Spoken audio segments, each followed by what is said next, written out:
George, Anthony Davis will miss his 7th straight game tonight with that left calf strain. That is because Mavericks Governor Patrick Dumont has requested medical data indicating there is no risk of aggravating that calf strain or worse, like we unfortunately saw with Tyrese Halliburton in the finals. Anthony Davis, I told you, the Lakers can't win this series. Forget about the championship. They can't win this series without street clothes. I'm not even. You want to explain that? I call him Anthony Street Clothes Davis because he's always in street clothes. You ain't got to explain it. You don't even need a long setup for this. Days after letting Nico Harrison go, the Dallas Mavericks are already talking about tearing the whole squad down to the bones. And this isn't some light patch-up job. They're eyeing a full reset with no hesitation. They're talking about moving Anthony Davis, flipping Klay Thompson, and even thinking about trading Kyrie Irving once he's back from that ACL injury.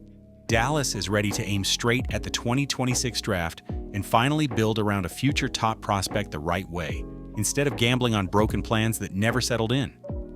Not too long ago, Anthony Davis was hyped up as the dude who was supposed to justify shipping out Luka Doncic. He was supposed to be the defensive anchor, the game changer, the piece that would launch Dallas into a new tier. But now, an NBA exec told ESPN's Tim McMahon they don't even know what AD's trade value is anymore. That statement alone might keep Rob Pelinka safe in his chair forever, because he pulled off a wild move, trading a player with almost no value, plus a pick and a swap, just to land a top 5, once-every-generation superstar. That almost never happens. AD's drop in value has been rough to watch. And now we're breaking down how he went from being considered Luka-level worth to maybe not even fetching 2 first-rounders anymore. I feel good. I'm kind of almost going to every season because I put on so much weight in the summer. And then by the time, like November comes, it was like 255, 258. So I never want to come in at my playing weight because then I lose weight during the season and I'm too small. So I try to go, I lose about 10 to 12 pounds like very quickly during camp. I already lost 5 pounds. It's like all the running and playing. So I'm never concerned about that. I feel great, moving great. So I feel good. With nonstop injuries, conditioning questions, a huge contract, and being 32, he might be one of the hardest stars in the league to move. And Dallas is about to feel that pressure. Brett Siegel from Clutch Points said that even before Harrison got shown the door, the Mavericks were already checking the market to see what Klay Thompson could bring back at the deadline. That was just last week. Now Harrison's gone, and those quiet whispers have turned into full conversations about moving everybody on the roster. Mark Stein added that even though Rich Paul has a strong bond with owner Patrick Dumont, that doesn't guarantee AD sticks around when the team is sitting at 3-8 with one of the worst offenses in the league. And on top of that, imagine watching your former franchise star dominate in Los Angeles while your new centerpiece can't stay on the court. You plan on wearing protective goggles through practice, preseason, regular season games. How are you going to go about that part of the? Yeah, that is a mandate from the doctor that I have to. So, is there a time frame for that? It's for the rest of the career. There's which I'm not too excited about. But so I've been wearing them in the summer, working out and everything like that. Trying to get used to them, but yeah, you guys will see me in the Horace Grants this year. Have you thought about the Kareems? No, it won't be like that. But I will have some protective eyewear for sure. Stay on the court. Yeah. What are you even fighting for this season? The Western Conference is a battlefield right now. OKC has only taken 1 loss. San Antonio finally looks like a real force now that Victor Wembanyama is taking over games, and Denver just built the strongest squad Nikola Jokic has ever had in his whole run with the Nuggets. The Lakers are outperforming expectations. The Rockets jumped up to the 2nd seed after picking up Kevin Durant and starting 6-3. Even the Timberwolves are out here stacking wins at 7-4. So if Dallas magically overachieves, the best they can probably hope for is landing in that 7-10 range, and even that feels like a stretch. The smarter play is staring them right in the face. Trade Anthony Davis while he still has some juice left. Move Klay Thompson while teams are still calling. And keep Kyrie Irving long enough for him to get healthy, get rolling, and turn into a real trade piece again. Do you take any issue with this strategy?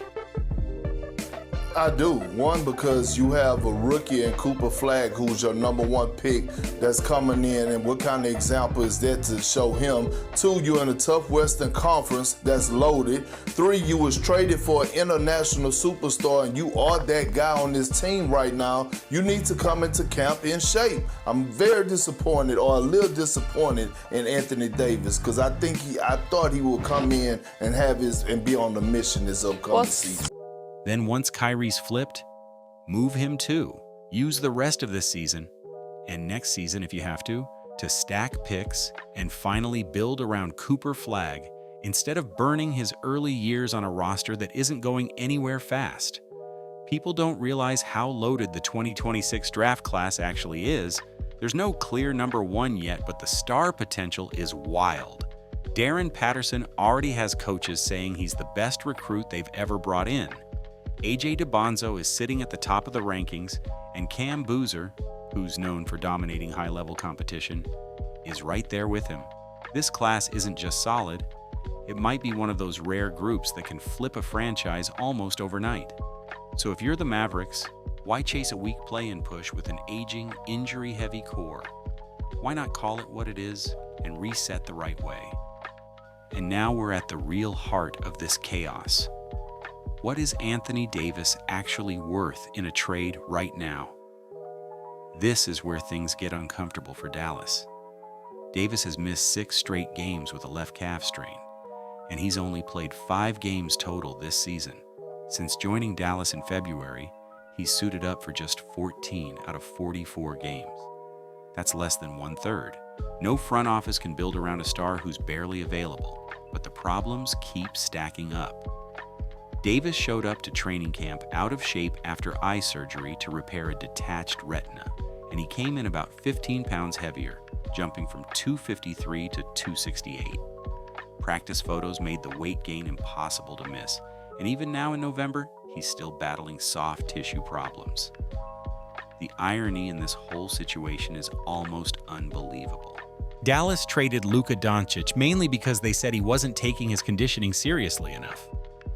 How good are they with Kyrie and AD healthy? If you don't think you're good enough to get to the Western Conference Finals now, should you consider seeing what the trade market is for those two guys and reformatting all around Cooper Flag? Kuzma plus Miles Turner plus a first-round pick for Anthony Davis. Giannis and AD, okay. I mean, I could get with that. Able when I'm coming back, so please don't ask me when I'm coming back. Please don't badger me with all the questions. Like, I'm going to be ready when I'm ready, and I'm taking the necessary steps to put my best. Harrison literally pointed at Luka's fitness when explaining the deal. But now look at this. Their new franchise piece shows up heavier than expected, gets hurt immediately, and still hasn't found any rhythm. Meanwhile, Luka is in the best shape of his entire career, locking in defensively and dropping 41 points per game for the Lakers. When the same issue hits 2 different stars, it's impossible not to see the pattern. And we've seen how fast a calf strain can turn into something way more serious, especially for players in their 30s carrying extra weight. Davis already had bilateral Achilles tendinopathy before this new injury, and that makes the entire situation feel like a countdown waiting to pop. Nobody is lining up to trade for a player whose lower body looks like it's one awkward landing away from a major setback. But we haven't even gotten to the hardest part yet, the contract. Anthony Davis still has 3 years and $175 million left on his deal. He's earning $54.1 million this season, $58.5 million next season, and then he holds a massive $62.8 million player option for the 2027-2028 season when he'll be 34 years old. And let's be honest, nobody is turning down the biggest payday of their career at that age, especially with an injury history like his. Here's a stat that makes Mavericks fans want to throw their remote across the room. The Lakers just signed Luka Doncic to a 3-year, $165 million extension, and that's still less than what Dallas is paying Anthony Davis over the exact same stretch. They're paying more money for an injury-prone 33-year-old than the Lakers are paying for a 26-year-old MVP candidate. That reality hits hard. So who's stepping up to take Anthony Davis's contract? Who's giving up real assets for a 33-year-old big making around $60 million a year? Who's missed 30 of his last 44 games? The answer is simple. Nobody. Not unless Dallas attaches picks just to move him. They might literally have to pay another team to take his deal. That's how far his value has dropped. The NBA executive who told Tim McMahon, "I'm not sure what they can get for Davis," wasn't exaggerating. He even added, "You can't play two timelines anymore. You take whatever you can get." And even that might not be much. It's a rough fall for someone who was an MVP candidate not long ago, a 2020 champion, an all-NBA first-team force, an all-defense first-team anchor. And now front offices aren't even sure what his trade value is supposed to be. So let's break it down for real. If the Mavericks actually try to move Anthony Davis, what kind of return are they even expecting? Sports Illustrated recently dropped 4 possible trade ideas for him, and honestly, none of them look great. One idea had the Bulls sending Nikola Vucevic, Kobe White, Jalen Smith, and a 2026 first-round pick for Davis. And that's it. A declining center, a solid young guard, a bench piece, and 1 pick. For the player Dallas gave up Luka Doncic to get. That's wild. Another idea had the Heat offering Tyler Herro, Caleb Martin, and a 2030 first-round pick. I don't see that one happening because Miami is extremely protective of Herro. But even if it somehow happened, that's still just one real asset and a pick, 6 years down the line. That doesn't reshape a franchise now. The only deal that actually feels realistic is the one with the Raptors. Emmanuel Quickley and RJ Barrett for Davis straight up. That one at least makes some sense for both sides. Toronto gets a star to pair with Scotty Barnes, and Dallas gets 2 younger players who actually match Cooper Flagg's timeline. It's logical, it's clean, and it doesn't wreck either squad. But here's the real problem. None of these trades even come close to what Anthony Davis was supposed to be worth, and that's the part Dallas cannot escape. Dallas traded a 25-year-old generational superstar for Anthony Davis, and now the best they might get back is 2 borderline all-star level players, or a mix of role guys and maybe 1 pick. That's how far his value has crashed. Sure, a few teams could technically have interest, but the reality doesn't look good. The Lakers, ironically, could use his defense and rim protection, but they don't have the assets unless they move Austin Reeves. And that's not happening.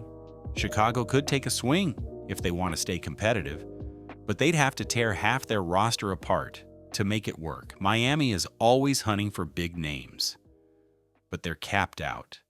And Pat Riley is not tossing major assets for an injury risk big at this stage of his career. The truth is, Anthony Davis's trade value has fallen so hard that Dallas might have to accept almost nothing just to clear his salary off the books.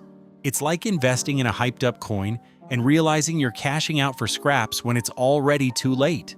The rug got pulled, and the Mavericks are the ones left holding the empty bag.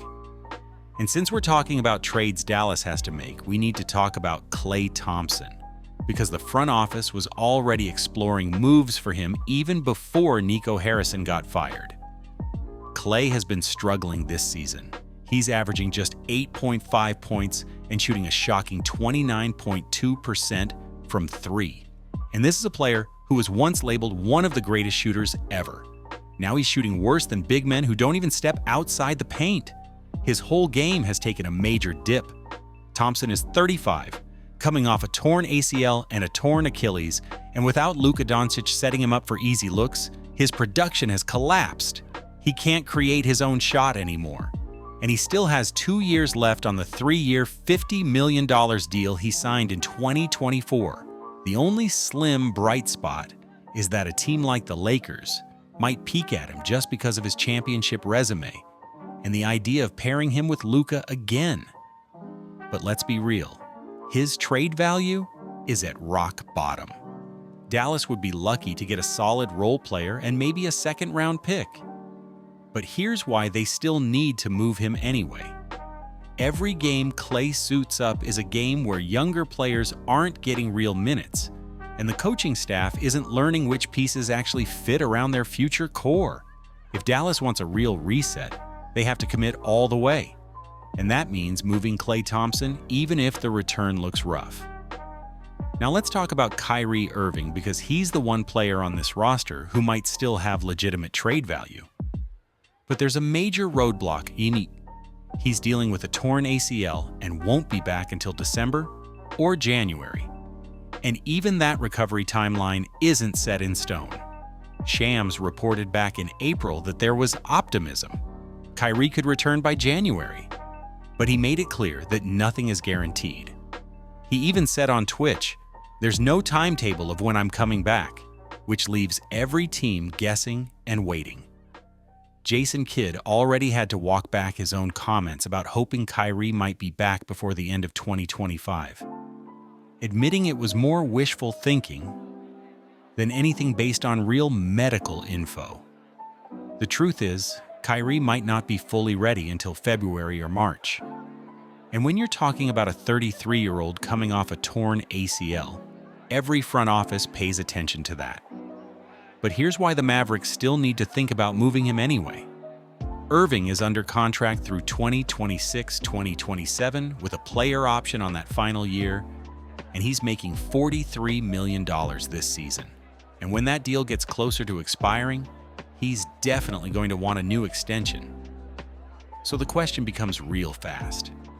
Does it make sense for a rebuilding team to lock in a huge new deal for a 33-year-old point guard with an injury history?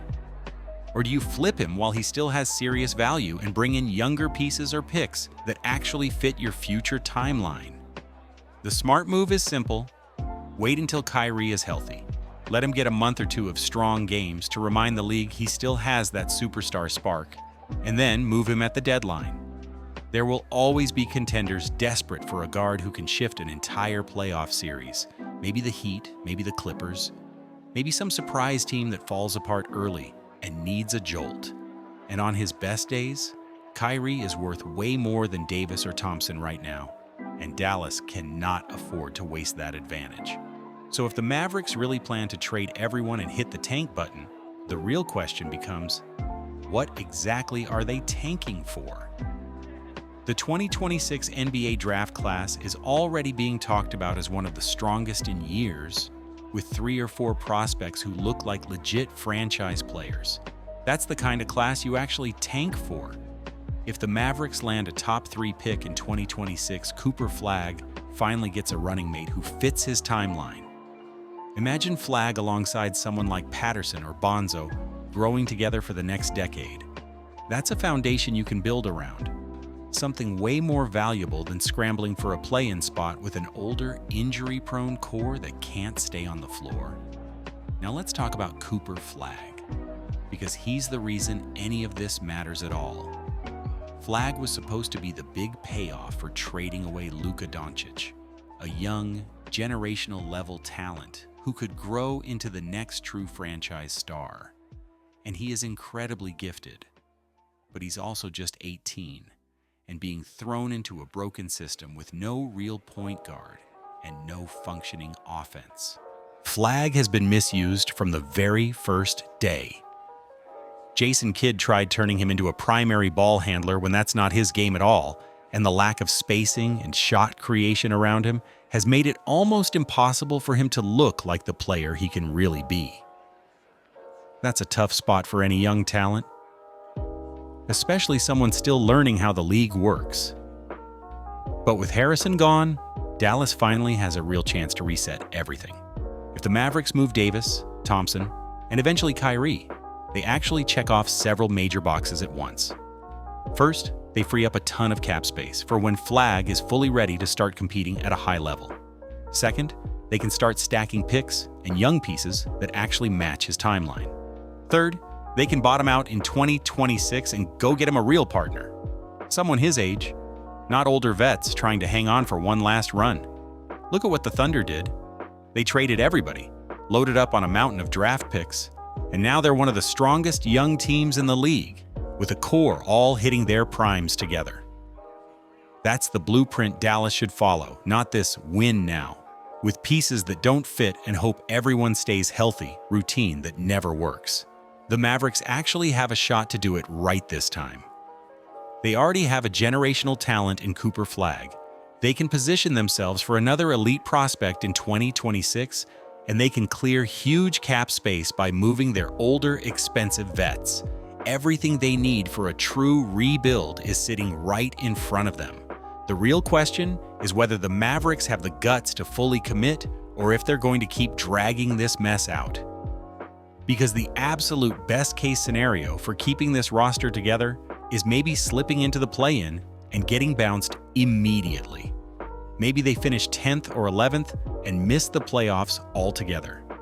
And even then, they still wouldn't be close to real contention. Every game they stall is another wasted year of Cooper Flagg's development, while their older players lose even more value. And the longer they wait, the worse it gets. Every day Anthony Davis misses his games, his value drops. Every loss that piles up brings him closer to 33 years old, while still holding around 3 years and nearly $180 million on his contract. His value is never going to be higher than it is right now. If they wait until the trade deadline, it dips again. If they wait until summer, it might become completely unmovable. That's how fast this whole situation can fall apart. Klay Thompson isn't any safer either. His value is already near the bottom. And if he keeps shooting 29% from 3 for another stretch, nobody is touching that contract, not even as a salary dump. And with Kyrie, every extra week he stays out only makes the league wonder more and more if he'll ever look like the same player again. Every delay adds another layer of doubt. Doing nothing puts the Mavericks in the absolute worst spot an NBA team can end up, stuck in the middle. Too good to bottom out for real picks, not good enough to compete for anything meaningful. That's basketball purgatory. That's how you waste Cooper Flagg's prime and end up right back at square one after all this chaos. Think about how wild this is. 9 months ago, Nico Harrison traded Luka Doncic for Anthony Davis and told everyone this move was about building a defense-first contender. 9 months ago, Dallas claimed they were creating a whole new era built around Davis and Kyrie Irving. And now Harrison is gone. The Mavericks are sitting at 3-8, and everything is falling apart fast. Davis has played only 14 of 44 games and is worth a tiny fraction of what they gave up. Klay Thompson looks completely washed. Kyrie is out indefinitely. And Cooper Flagg is being forced to carry a broken roster at just 18 years old. This is exactly what a failed experiment looks like. Everything cracked at once. The only way out is to admit it didn't work and start fresh. The real question isn't whether they should blow it up. It's whether they actually have the courage to pull the trigger. Trading Davis means admitting the Luka trade was a disaster. Trading Kyrie means accepting they can't chase short-term wins anymore. Tanking for 2026 means embracing real losses for at least a year or two, but it's still the smartest path forward. Right now, the Mavericks are stuck between two timelines, and that's the worst spot in the league. They're not young enough to rebuild properly, but they're not good enough to compete for anything meaningful. That is basketball limbo. You just float, you don't move, and everything gets worse every season. One path leads to years of bland basketball, wasted picks, shrinking trade value, and eventually Cooper Flagg asking out because the franchise didn't build around him the right way. The other path leads to a real reset, another elite 2026 prospect, a young core on the same timeline, cap space, and a real championship window down the road. This is the crossroads moment. Let's see if they actually have the heart to make the move. And the whole situation with the Mavericks gets wilder every single day. I genuinely want to know how you see it. Do they blow the whole thing up? Do they try to save it? Or is this rebuild already written in stone? Drop a comment and tell me how you think this is going to play out. Thanks so much for watching. Seriously, I appreciate you being here. If you enjoyed the breakdown, make sure you like, share, and hit that subscribe button so you never miss another deep dive. And don't stop here. There's way more drama, twists, and wild NBA stories waiting for you on the channel. Check out another video and keep the ride going. Catch you on the next one.